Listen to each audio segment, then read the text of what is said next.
wanaopaka lipstiki na shadow nimeona huko kuzimu, na hii kofia nimekuona kuzimu, wenye kofia kama ya kwako nimeona kuzimu huko.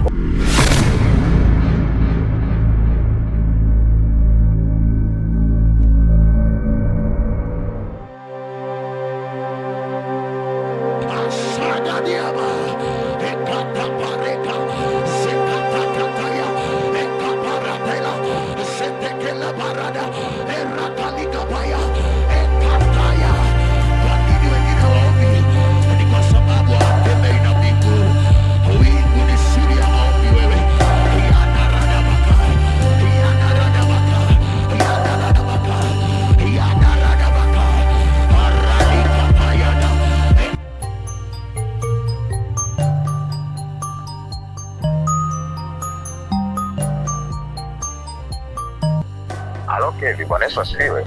Amina pasta, za uzima? Jema, unaendeleaje? Naendelea vizuri. Vipi huko? Huku ni kulema, tunaendelea na ibada lakini hauonekani kabisa kanisani. Roho Mtakatifu alinipa msukumo wa kuingia kwenye maombi ya muda mrefu. Mbona tuna mfungo huku? Nikimaliza nitakutaarifu. Aise.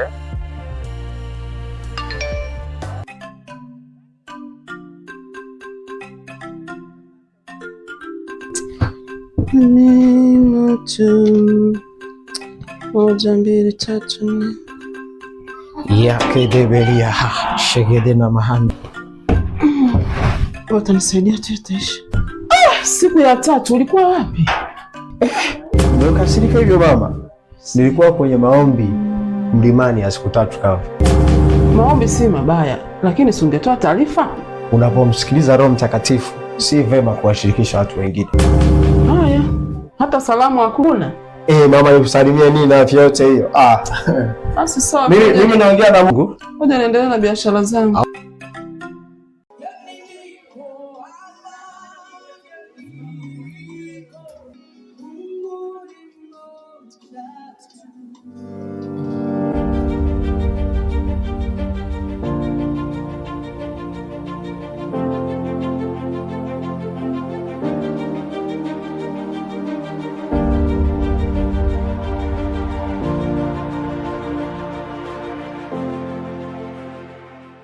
Hodi.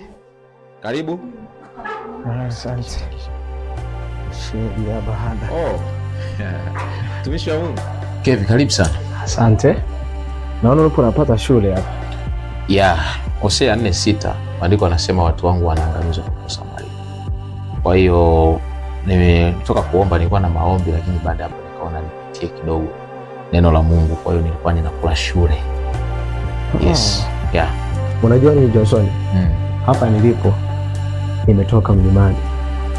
Nina upako wa kutosha. Wakati nikiwa kwenye maombi, ghafla macho yangu yalifunguliwa, nikapelekwa mpaka kuzimu. Nikaona watu wenye mawigi wapo kuzimu. Nikaona watu waliovaa hereni na wenyewe wapo kuzimu.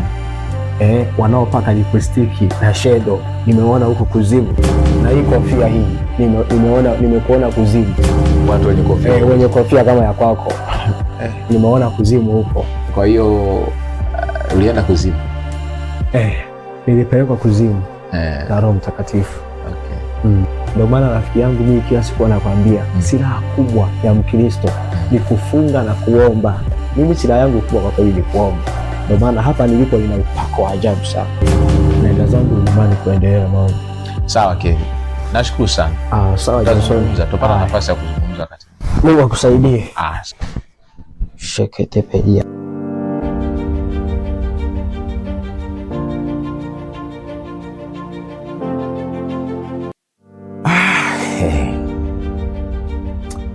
Kwa kweli Kevin anaomba, lakini maombi peke yake hayatoshi. Ni muhimu pia kupata maarifa ya kutosha ya neno la Mungu, na ndio maana hivi viwili vinatakiwa vibalance ili tuweze kuwa na matokeo. Kuwa na upako haitoshi. Upako bila control ni hatari sana, na ndio maana radi ni umeme kama umeme mwingine, lakini changamoto yake hauna maelekezo na hauko chini ya control. Kwa hiyo radi ikitokea itaishia tu kuleta maangamizi makubwa. Kweli sisi watu wa Mungu kinachotuangamiza sio kukosa maombi, lakini kinachotuangamiza ni kukosa maarifa. Lakini haina shida, nitakaa naye na tutajifunza, na bila shaka atanielewa.